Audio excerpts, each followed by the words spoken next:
Përshëndetje të nderuar. Në videon e djeshme për mërgatën tonë në Zvicër, fola për historinë e shqiptarëve në diasporë.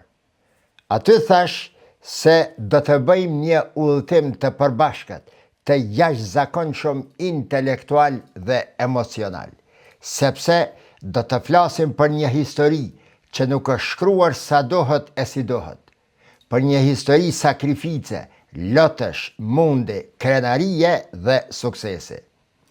Thash gjithashtu se pak popull në botë kanë kaluar atë që ka kaluar populli shqiptar, se për më shumë se gjysmë shekulli, qindra mijëra shqiptar lanë vendlindjet, fshatrat e qytetet e tyre për të kërkuar një jetë më të mirë diku në botë. Ata punuan në fabrikat e Zvicrës, në minierat e Gjermanisë, në ndërtimtari të Austrisë, në për hotele e biznese të ndryshme në Amerikë. Shpesh jetuan në për dhoma të vogla, për të kursyer edhe frangën e fundit dhe dollarin e fundit që t'u dërgojnë familjarëve të tyre në vendlindje, në Kosovë, në Maqedoni, në Shqipëri, në Lugin dhe në pjesët shqiptare të Malit të Zi. Në shumë raste, historia e mërgatës shqiptare është historia e vërtet e mbijetesës së kombit shqiptar. Aty gjithashtu shtrova pyetjen se a thua ne e dim, vërtet, se sa të mdhenj janë bërë shqiptarët në përbot, sa profesor, sa mjek, biznismen, shkencëtar, sportist e politikan shqiptar kemi sot në diasporë.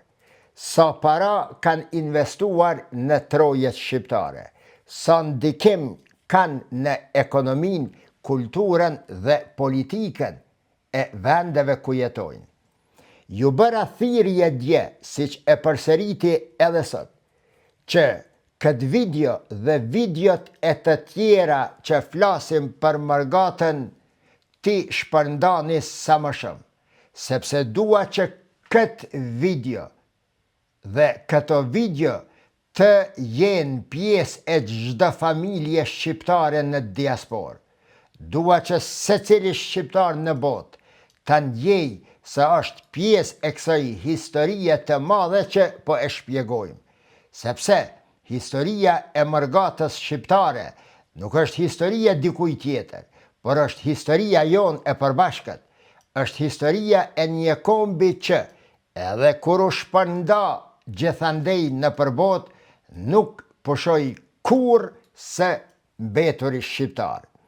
Diaspora shqiptare në Zvicër përfaqëson një nga rastet më domethënëse të migrimit, të integrimit dhe të transformimit shoqëror në Evropën bashkohore. Migrimi shqiptar drejt Zvicrës përbën një nga proceset më të rëndësishme shoqërore në historinë moderne shqiptare. Gjithashtu, mbram thash se në Zvicër jetojnë afërsisht 400.000 persona me origjinë shqiptare, duke e bërë kështu një nga komunitetet më të mëdha migrant në Konfederatën Zvicrane. Ata shqiptar vinë nga Kosova, vinë nga Maqedonia, nga Lugina e Preshevës, nga Mali i Zi, nga Shqipëria, megjithëse shumica dërmuese e tyre janë me përjardhje nga Kosova. Prandaj, historia e kësaj diaspore nuk është thjesht histori migrimi ekonomik. Ajo është historia transformimit nga gjendja e vështirë ku shqiptarët ishin të marginalizuar në ish Jugosllavi, drejt pjesëmarrjes aktive në jetën shoqërore dhe ekonomike në një prej shteteve më të zhvilluara në botë.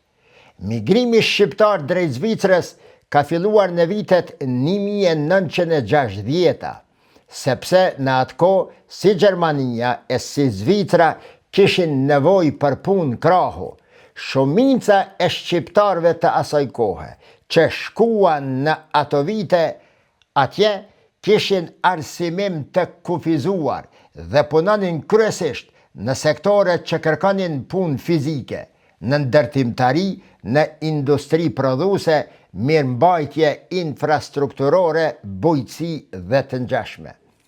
Karakteristika kryesore e gjeneratës së parë të shqiptarëve në Zvicër, e shpjegova në videon e djeshme, ishte fakti se migrimi nuk kuptohej as nuk pranohej e konceptohej si zhvendosje e përhershme, por si një fazë e përkohshme e jetës.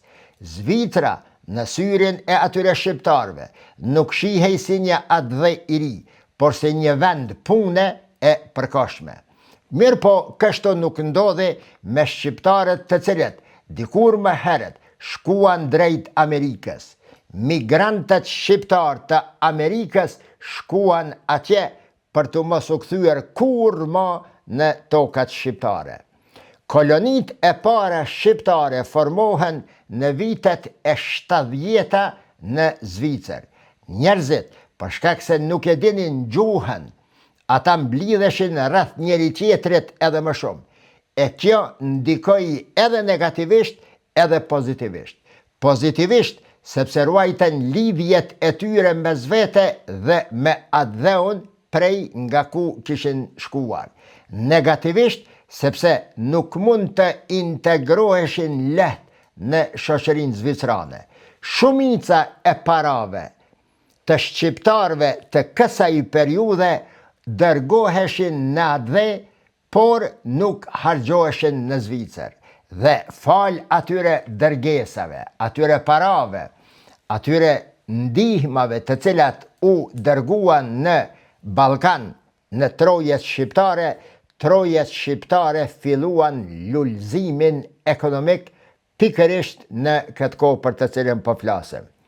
Ishte kjo periudhë kur krijohet identiteti diasporik shqiptar. Këto vetëm në pika të shkurtëra po e shpjegoj atë të cilën e thash në mënyrë të zgjeruar në vitin e kaluar. Po çfarë ishte identiteti diasporik shqiptar? Ky identitet nuk ishte më identitet me atë të shqiptarit në Kosovë, që jetonte në Kosovë, por as me identitetin zvicran. Ai përfaqësonte një formë të ndërmjetme të përkatësisë, ku individi jetonte fizikisht në Zvicër, por emocionalisht, shpirtërisht dhe simbolikisht mbetej tepër i lidhur me Kosovën. Viti 1989 simbolizon ose karakterizohet kryesisht nga migrimi ekonomik. Viti 1989 shënon një kthes historike në diasporën shqiptare në Zvicër. Ngjarjet politike në Kosovë, veçanërisht heqja e autonomisë së Kosovës në vitin 1989, ndryshuan rrënjësisht mënyrën e migrimit shqiptar për në Perëndim, për shkak të presioneve të Serbisë. Tani në Zvicër do të vinë njerëz, jo vetëm punëtor sezonal, por edhe student, intelektual, profesionist dhe të rrafshëve të tjera. Nëse periudha mes viteve 1969, 1960, 1989 karakterizohej kryesisht nga migrimi ekonomik, periudha pas vitit 1989 fillon të marrë një dimension të ri të rëndësishëm, dimensionin politik, kombëtar dhe identitar. Në këtë periudhë filluan gradualisht të zbehet ideja tradicionale e dikurshme e kthimit një ditë mazivisht në Kosovë. Në këtë periudhë fillon gradualisht të zbehet më ideja dikur tradicionale e kthimit masiv një ditë në Kosovë.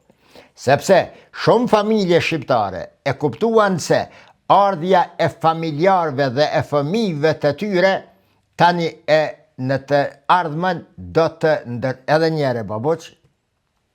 1940. Në këtë periudhë, fillon gradualisht të zbehet ideja dikur tradicionale e kthimit masiv një ditë në Kosovë. Shumë familje e kuptuan se e ardhmja e fëmijëve të tyre të cilët tani më kishin shkuar në Zvicër duhet të ndërtohet në Zvicër. Më pastaj, lufta e Kosovës 1998-1999 përfaqëson kulmin e angazhimit politik të diasporës shqiptare në Zvicër.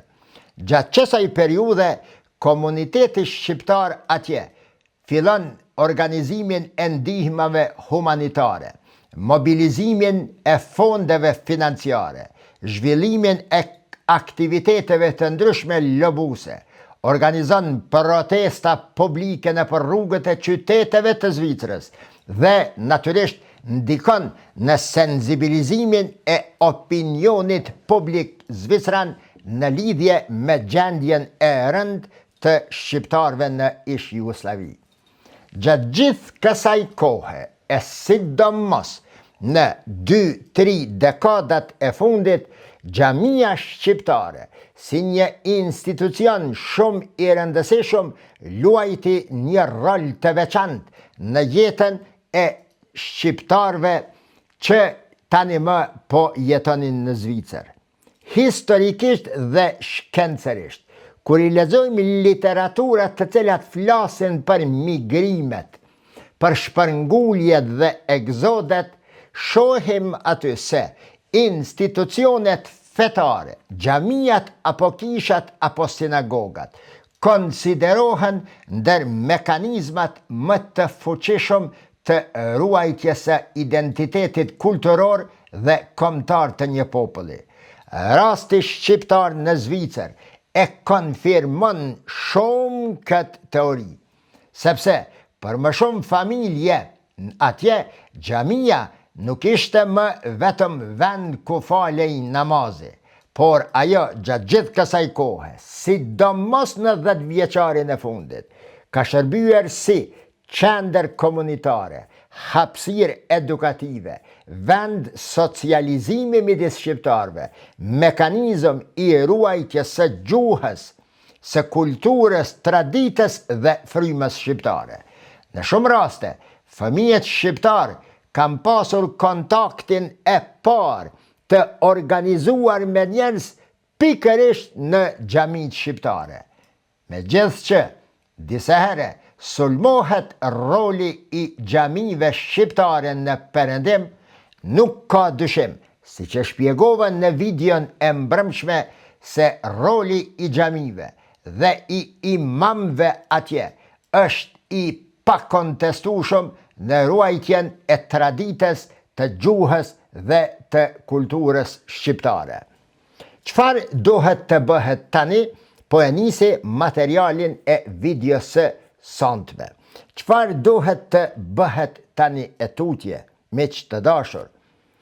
Mendoj se institucionet e Kosovës duhet të trajtojnë tani e tutje diasporën shqiptare në Zvicër, jo vetëm si burim i remitancave, apo si një burim i votave dhe mbështetjeve politike, por përkundrazi do të konsideroj një kapital strategjik kombëtar. Politikat shtetërore do të fokusohen në krijimin e programeve për transferimin e njohurive nga diaspora. Po i numroj ca momente këto, të cilat do t'i dëgjojnë shqiptarët e Zvicrës, shqiptarët në diasporë dhe qeveritarët tanë, prej më të voglit deri më i madhi me përgjegjësi. Po përgjigjem në pyetjet dhe kërkesat tuaja që unë, me që kam folë shumë herë në videot e mia për diasporën, çfarë janë propozimet konkrete të mia.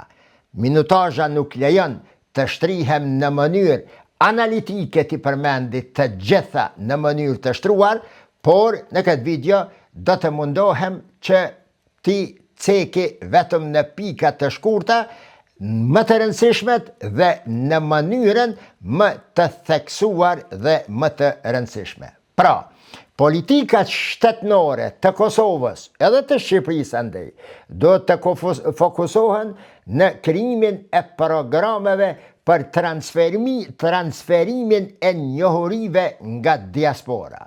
2. Do të krijohen lehtësimi I investimeve ekonomike nga diaspora. 3. Përfshirjen e profesionistëve të diasporës në projekte politike kombëtare. 4. Forcimi I bashkëpunimit akademik ndërmjet universiteteve të Kosovës dhe ekspertëve shqiptar në Zvicër. Po ashtu, unë mendoj dhe besoj bindshëm se do të krijohen mekanizma institucionale që e bëjnë më të lehtë angazhimin politik dhe profesional të diasporës në zhvillimin e gjithëmbarshëm të Kosovës. Çfarë do të bëni ju atje në Zvicër?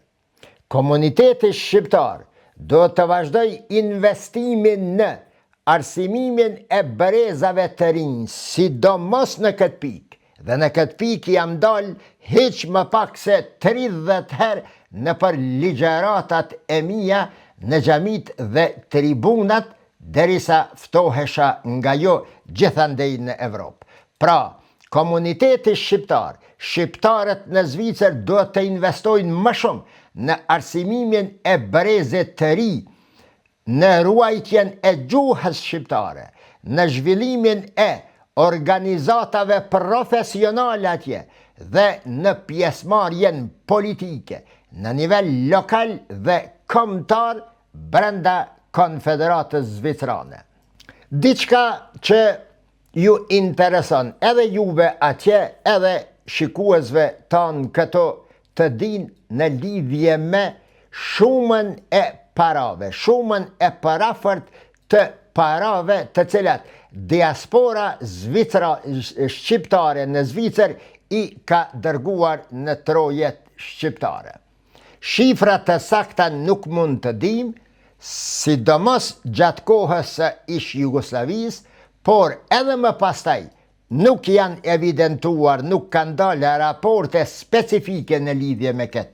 Mirë po, në bazë të analizave të mia që kam mujt me I bë, duke I ditur pagat e që nga vitet 1960 dhe zhvillimi ekonomik nga remitancat e shqiptarëve të Zvicrës që kanë dërgu këndej, unë kam ardhë në disa përfundime, për të cilat kam nguli se janë shumë të paraforta me realitetin.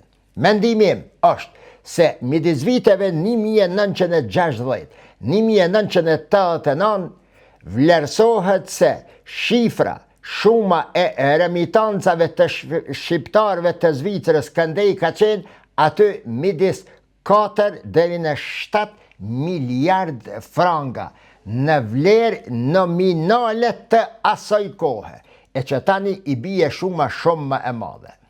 Pastaj, midis viteve 1999 vlerësimi I parafort do të jetë midis 6 dhe 10 miliard franga zvicrane. Nga viti 2000 deri në vitin 2010 vlerësohet të jetë 9 deri në 10 miliard franga. Nga viti 2011 deri në 2015, vetëm për 4 vite, prej 8 deri në 10 miliard franga dhe kështu më radhë. Nëse do të kërkohej një shifër e vetme e nivelit analitik, akademik, që të publikohet në këtë video nga ana ime, unë do të thoja kështu, se që nga vitet 1960 e deri më sot, shqiptarët e Zvicrës kanë dërguar në trojet shqiptare jo më pak se 40 miliard franga, por mund të shkon edhe deri në 50 miliard franga euro remitanca.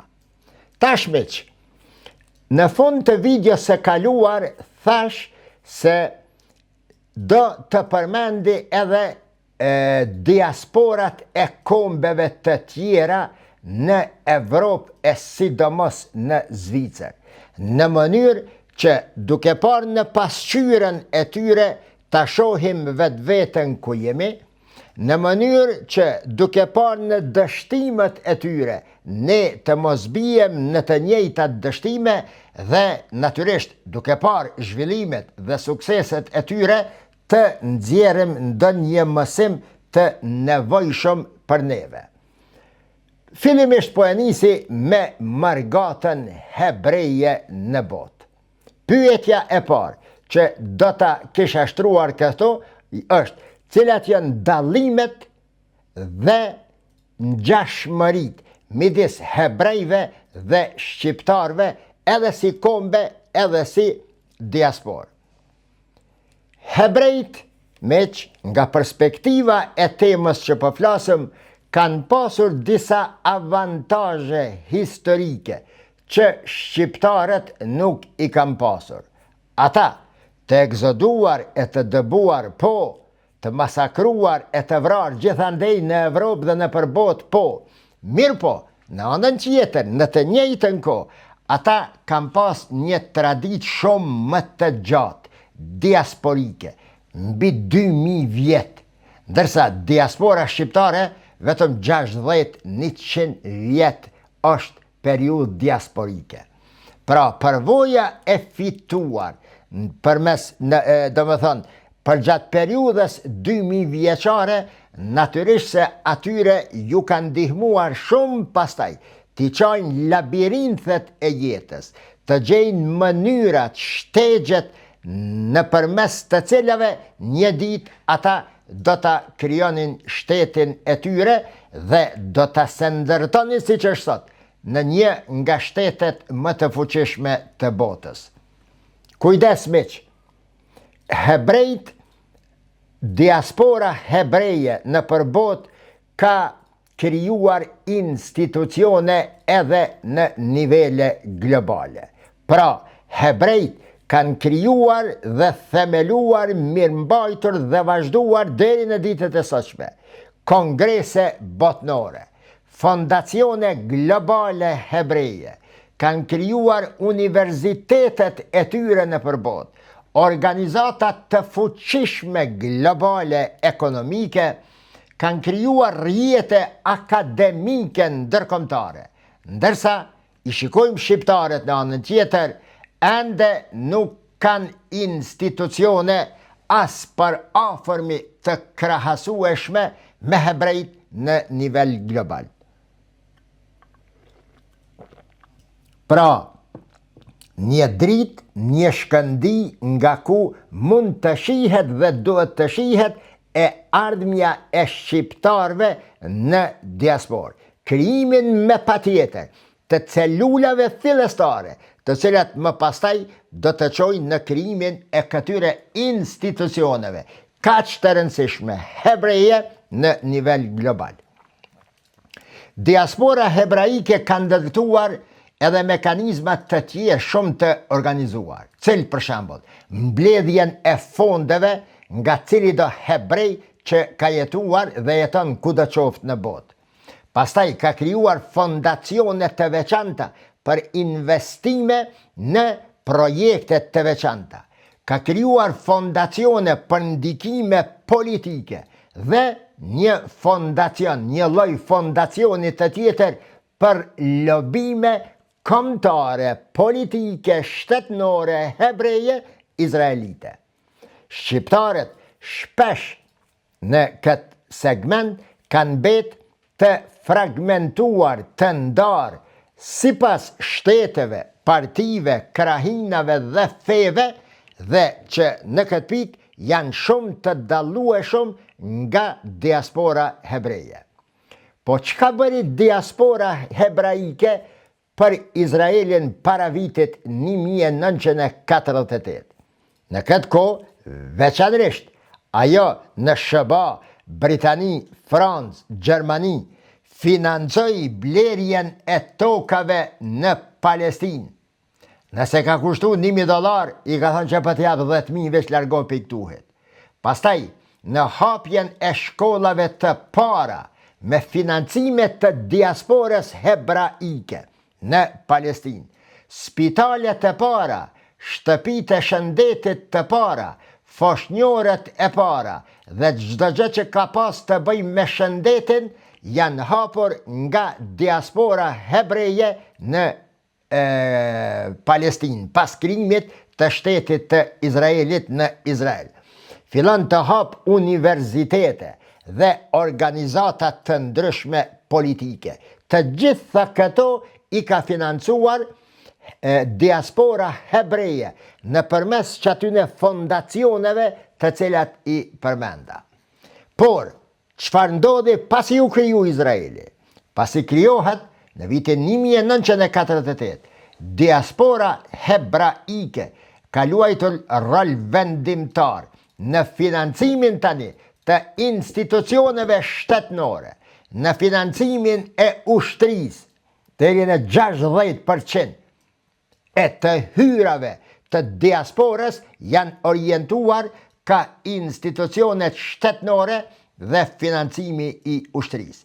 Pastaj, drejt financimit të migrimit masiv drejt Izraelit, me miliarda e dhjetra miliarda dollar me shifrat e tanishme, diaspora hebraike ka dhënë për hebrej të cilët kanë dëshiruar që të kthehen në adhe, në Izraelin e tyre, nga Rusia, nga Evropa, nga Turqia, nga vendet arabe, një pjesë nga Amerika, një pjesë e madhe nga Amerika Latine, nga vendet aziatike, kush ka mujt i ka shit, kush nuk ka mujt me i shiten i kalon ashtu siç është, sepse diaspora hebraike u ka siguruar të gjitha mjetet e tyre për të vendosur në Izrael dhe për të filluar jetën e tyre të mëpastajme. Pastaj, përveç tyre trijave, diaspora ka siguruar ndihma ekonomike të ndryshme për projekte të ndryshme, megaprojekte për shtetin e ri. Pra, lirisht mund të them dhe të konstatoj se pa diasporën hebraike, Izraeli kur nuk do të kishte pasur mundësi të mbijentonte në vitet e para, në 20-25 vitet e para të jetës së tij. Pra, diaspora hebraike vazhdoi edhe më tutje të investoj miliarda dollar, të krijoj edhe më shumë universitete, të financoj pika në të cilën shumë herë jam nal, në kërkime shkencore brenda Izraelit dhe të grupimeve të ndryshme hebraike në përbot. Fillon të ndërton spitale edhe në botë me udhëheqje hebraike.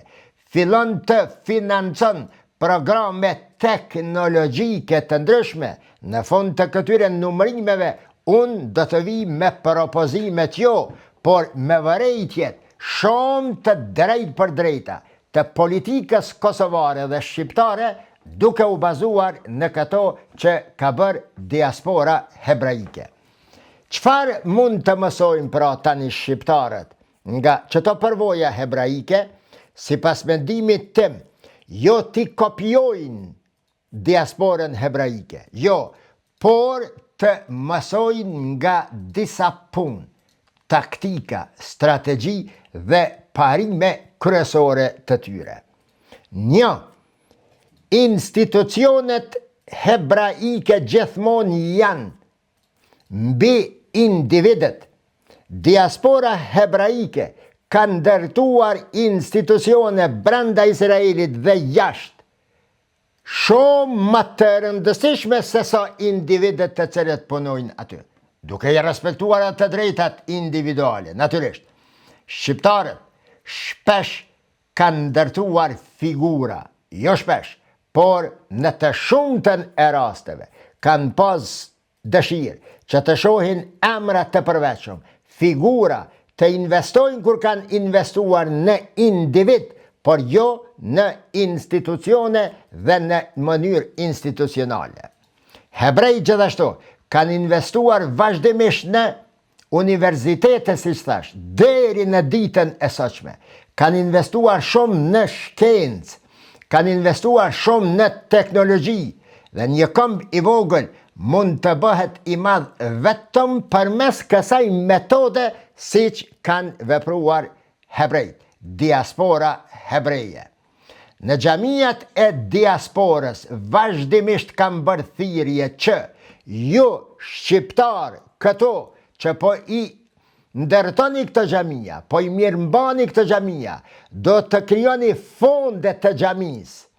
Jo se cili individ ose prind për e vladin e vetë, por fonde të xhamisë, fonde enkas për investime në krijimin e kuadrove, që se cila xhami, së paku 10 student t'i shkollon diku në botë, nga xhamati fillimisht, ose nga trojet shqiptare, 5 të tjerë në master dhe 3 të tjerë në doktorat. Sepse jam mase i bindur se secila xhami shqiptare ku do qoftë në Evropë, e në rastin konkret natyrisht në Zvicër, secila nga këto xhami ka mundësin materiale që të investon në shkencë, në universitet, në kulturë, në teknologji, fillimisht duke stipenduar studentët nxënësit,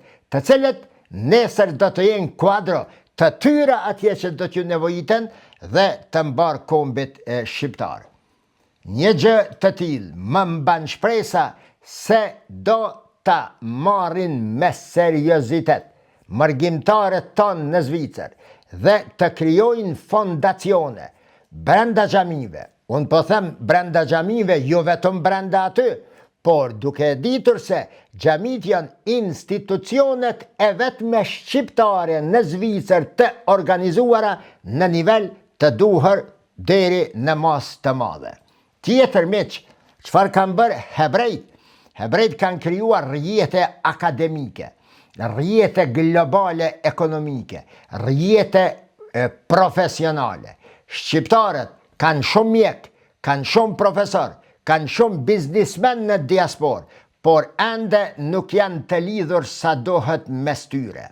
Para një 4-5 dita në javë e pash një ministre e jonja në detyrë, ki shku në Zvicër aty dhe një organizim me biznismene. Nuk e lexova lajmin ma shumë ma gjatë. Mënyra se si e paraqiste kamera aty, mënyra e organizimit vreheshin, po falë Zotit që po bëhen gjanat të tilla, por vrehen një munges e madhe e përvojës, kjo për të cilën tani po flas, teksa jam duke i krahasuar me hebrejt. Dikush mund të thotë, po ata kanë pare, ata një ditë s'kan pas pare. Ata një ditë kanë qenë të vrarë, të persekutuar, të dëbuar nga vendet evropiane dhe falë këtyre organizimeve ata kanë bjetuar. Deri në këtë kohë, sa ju të thoni, po ata kanë pare, ata kanë mundësi, ata i mbështetin shtetet e fuqishme, ndërsa ne hala jemi kërkon. Jemi dikun, natyrisht, por do të lexuar përvojat e margatave të tjera për të marrë mësim se si dohet të se ndërtohet e ardhmja shqiptare fillimisht në diasporë, në rastin konkret në diasporën shqiptare në Zvicër. Tjetër miq, diaspora hebraike nuk mblidh të para vetëm për ndihma humanitare dhe pastaj mi janë nxjerrë për hune të ja përmenëm 500 herë.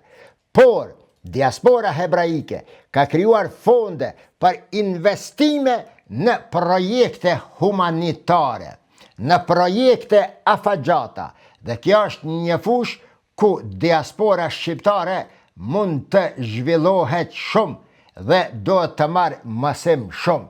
E dimi ne se si trajtohen të dishmit tanë, ata të cilët ftohen nga Kosova, Maqedonia e Shqiptia. E dimi se si i trajton diaspora. Në shumë raste, vetëm sa për të thënë, vetëm sa për t'ju thënë merhaba. Diaspora Mërgata hebreje ka pas një kujdes të veçantë ndaj njerëzve në të cilët ka besuar se zëri i tyre, dija e tyre, ngjyra e lapsit dhe kalemit të tyre do të jenë tulla të së armës kombëtare, etnike, shtetnore të hebrejve të ardhshëm. Pra, miq, një nga karakteristikat më të forta, pra, lidhur me këtë në fund që e thash, të diasporës hebraike ka qenë pikërisht planifikimi në horizonte, në hapësira, në kohë 20 vjeçare, 50 vjeçare, 100 vjeçare.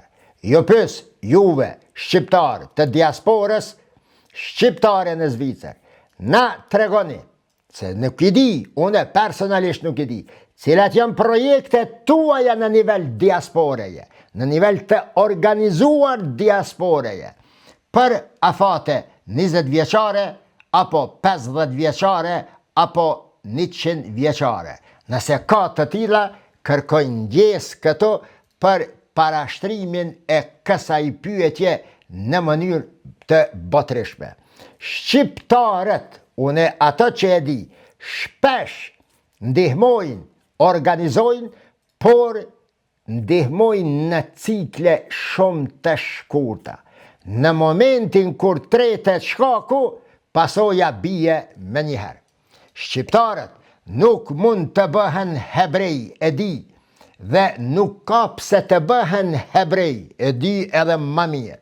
Por shqiptarët mund dhe duhet të mësojnë nga diaspora hebraike se si një popull i shpërndar në përbot mund të shndroj Mërgatën nga një burim remitancash në burim dijesh, institucionesh, kapitalesh dhe fuqi kombëtare në nivele globale.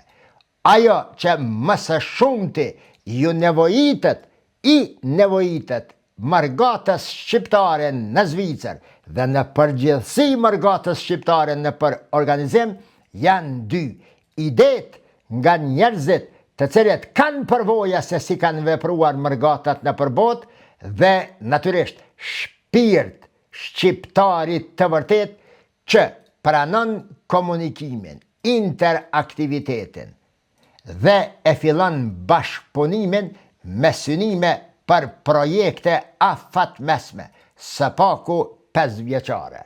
Pra, kanë nevojë për organizime me njete të mira, me njohuri paraprake të mjaftueshme për të filluar projekte serioze që të dalin nga lëvozhga e diasporës që shikohet vetëm nëpërmes makinave të tyre, nëpërmes robeve të tyre, nëpërmes remitancave të tyre, nëpërmes ardhjeve dhe shkuarjeve të tyre, e të filloj koha që të shikohen me syrin e projekteve afatmesme dhe afatgjata që do të duhej të krijonin për kombin shqiptar. Përveç diasporës hebreje, vlen të përmendet edhe diaspora armene, të cilën megjithatë edhe këtë, nëse jo sa diasporën hebreje, jam munduar të kuptoj në esencë se si është organizuar, prej kur dhe çfarë ka bërë. Mos harroni, ka rreth 7-8 milion armen jashtë Armenisë që jetojnë, ndërsa vetë Armenia i ka që aty rreth 3 milion banor. Armenet, diaspora armene, ka ndërtuar shkolla armene në përbot, kisha armene në përbot, ka media armene, shqiptarët a kanë media së paku në nivel të shteteve ku jetojnë ate. Kanë krijuar fondacione të mëdha financiare, rrjete biznesi armen në nivel global. Në diaspor tjetër është diaspora indiane, që konsiderohet ndër më të mëdhat në botë. Mbi 50 milion indian jetojnë jashtë Indisë. Ata kanë ndikime të jashtëzakonshme në shtete ku jetojnë në teknologji, në shkencë, në financa, por edhe në për universitete. Dhe është shumë interesante. Afërsisht si diaspora hebreje, diaspora indiane është ajo e cila me vetë kontributet e tyre ka bërë shkollimin e nxancave, për zgjedhjen e nxancave dhe studentëve dhe për ciljen e tyre deri në nivele akademike. Pra miq, duke mos dash të lëshohem dhe të përmendi edhe diasporën kineze, diasporën irlandeze, diasporën libaneze, diasporën greke, diasporën turke, japoneze, këto dua t'i përmendi 5 mësime të rëndësishme që mund të nxiren nga këto diaspora që të jenë mësime të rëndësishme për shqiptarët. Kanë krijuar institucione jo vetëm individ, hebrejt dhe armenët. Kanë krijuar arsim dhe dije mbi gjithçka, hebrejt dhe indianët. Rrjete profesionale globale, indianët, kinezët dhe hebrejt. Lobim të organizuar, hebrejt, grekët dhe armenët, deri në Kongresin dhe Senatin Amerikan.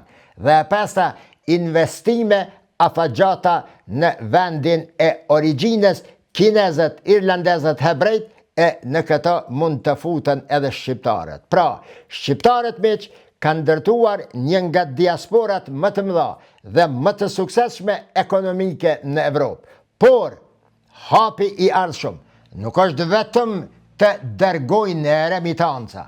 Hapi i ardhshëm do të jetë ndërtimi i institucioneve, i universiteteve të diasporës në Kosovë dhe gjeografinë shqiptare, të krijohen rrjete profesionale dhe fondacione që do të shërbejnë shqiptarëve edhe pas 50 apo 100 viteve.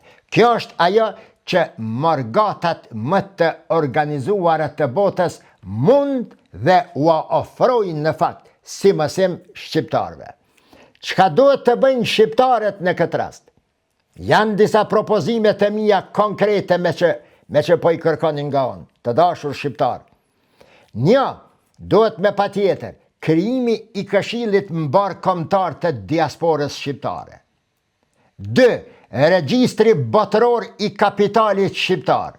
Sot askush nuk e di sa profesor shqiptar kemi në përbot, sa mjek, sa biznismen, sa inxhinier, sa milioner. Vazhdimisht imamve, vazhdimisht mos tham, shumë herë imamve, mbas edhe në mënyrë botërisht këto nëpërmes videove, ju kam thënë, regjistrojeni popullsinë, xhamatin me terme teknike të them të xhamisë suaj, sa persona, çfarë studime, baza materiale, ku janë të punësuar, mani evidencat, sepse ky do të jetë temeli i regjistrit botëror i kapitalit shqiptar të përgjithshëm. Pastaj, miq, do të bëhet regjistri global i talentëve shqiptar në përbot. Nëse nesër Kosova kërkon ekspert të inteligjencës artificiale, të energjisë, të diplomacisë, apo të ndonjë rrafshi tjetër, diaspora do të jetë ajo, e cila me njëherë ja ofron kuadrët shqiptare të cilat janë shkolluar apo i ka shkolluar diaspora shqiptare. 3.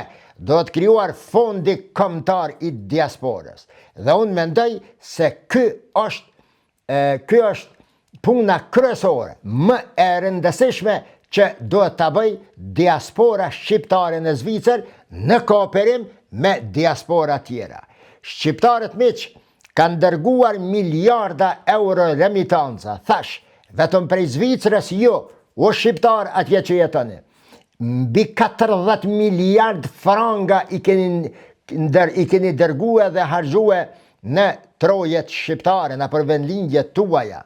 Pra shqiptarët kanë dërguar miliarda euro, por remitanca nuk krijojnë gjithmonë zhvillim strategjik. Nuk do të dërguar për politik e as për parti, në asnjë mënyrë. Por, Margata shqiptare në Zvicër do të nisë projektin e themelimit dhe më pasaj mirëmbajtjes dhe financimit. E pas do koha aje vetë financohet më pastaj të një universiteti dhe të quhet Universiteti i Margatës Shqiptare në Zvicër. Të kërkon të investoj në hulumtime shkencore, të jap bursa Margata Shqiptare në Zvicër ka mundësi si tërsi me një fond të përbashkët të mbaj së paku 200 student shqiptar në troje shqiptare dhe ku dhe qoftë në botë. Nuk është shumë e madhe që Margata Shqiptare ka që suksesshme në Zvicër ti jap 200 bursa solide për student shqiptar që dëshirojnë të arsimohen në universitete, në master apo doktorat. Do të investoj në teknologji, në inovacione, në projekte kombëtare, sepse shqiptarët në të njëjtën kohë kanë obligim të bëjnë këtë. Por, kam një sugjerim këshill për juve Margatën Shqiptare në Zvicër dhe kudo qoftë në botë. Keni të drejtë të kërkoni llogari se ku shpenzohen remitancat tuaja. Bile edhe të determinoni vetë se ku të shpenzohen aty. Jo më, supozimi im, jo detyrim, ju vazhdoni si doni, jo më të dërgohen në banka dhe të mos dihen ka shkojnë ato. Por, të kërkoni llogari për shkak se në pyetje janë miliarda franga, miliarda dollar e euro. Të kërkoni llogari se këto shuma ka po shpenzohen dhe si po shpenzohen. Kush po përfiton nga ato e pse ne nuk përfitojmë përveç qasaj kamate të bankës. Nëse të tjerët përfitojnë, pse të mos përfitoni edhe jo. Mirë po këtë nuk mund të bëni në mënyrë individuale. Këtë mund të bëni vetëm nëse e krijoni atë që thash në pikën 3. Fondi kombëtar i diasporës. Përveç kësaj, miq të dashur, diasporë, motra e vëllezër shqiptar në Zvicër, do të krijohet edhe një pakt kombëtar për diasporën shqiptare. Këto hyn natyrisht edhe klasa politike. Propozoj në mënyrë tekstuale Kosova, Shqipëria, Partitë Shqiptare të Maqedonisë, Partitë Shqiptare të Malit të Zi, të ulen dhe të merren vesh për një memorandum dhe të nënshkruajnë një dokument memorandumi të përbashkët. Një lloj pakti kombëtar për diasporën shqiptare. Të gjithë të bien dakord që diaspora nuk është elektorat sezonal, nuk është vetëm burim votash dhe remitancash, por është pasuri strategjike më e madhja e kombit shqiptar. Dhe propozimi i 5 imi është Kongresi Botëror Shqiptar që të mbahet në çdo 4 vjet. Hebrejt miq kanë kongrese të mëdha dhe nëpërmes kongreseve të tyre lëkundin edhe shtetet më të fuqishme të botës. Armenët gjithashtu kanë kongrese. Nëpërmes kongreseve armene, ata interferojnë edhe në punët më të thella të kongresit, të senatit dhe të administratave amerikane. Indianët kanë forume të ndryshme globale. E pse të mos kemi ne shqiptarët një kongres ku do të mblidhen akademikët, biznismenët, politikanët, studentët, artistët, përfaqësuesit e feve, jo sa për folklor apo për fotografi, por për të diskutuar arsimin dhe arsimimin gjithë shqiptar, për të diskutuar ekonominë, teknologjinë, sigurinë dhe natyrisht e më së shumti ruajtjen e identitetit kombëtar në diasporën e Zvicrës. Çfarë duhet të mos bën diaspora? E fundi që po them, diaspora shqiptare në rastin konkret në Zvicër nuk duhet të organizohet në asnjë mënyrë sipas partive. Mos bëni në kurthat e partive politike siç keni ra një kohë të gjatë para lufte dhe pas lufte, sepse ato janë tërheq, janë marrë, janë vjedh ato fonde dhe ju keni met me gishtan në gojë. Ju kanë met vetëm kujtimet e së kaluarës dhe natyrisht hidhrimet dhe brengosjet sepse ju kanë lënë në këtë gjendje. Prandaj, mos u organizoni mbi baza partijake. As sipas krahinave, as sipas feve, por të organizoheni vetëm e vetëm mbi baza shqiptare. Dhe për fund të fundit në këtë video, motra dhe vëllezër të dashur shqiptar nga diaspora shqiptare në Zvicër. Ta dini, mërgata shqiptare nuk duhet më të mbetet vetëm bank e magje remitancash. Ajo duhet të bëhet laboratori, fondacioni dhe motori strategjik i kombit shqiptar. Në shekullin e 21, fuqia e një kombi nuk matet vetëm me teritorin që ka, por edhe me mënyrën se si organizon njerëzit e vetë në përbot, njerëzit e vetë në diaspor. Deri në videon e radhës, për një diaspor tjetër, në një shtet tjetër, miru pafshim.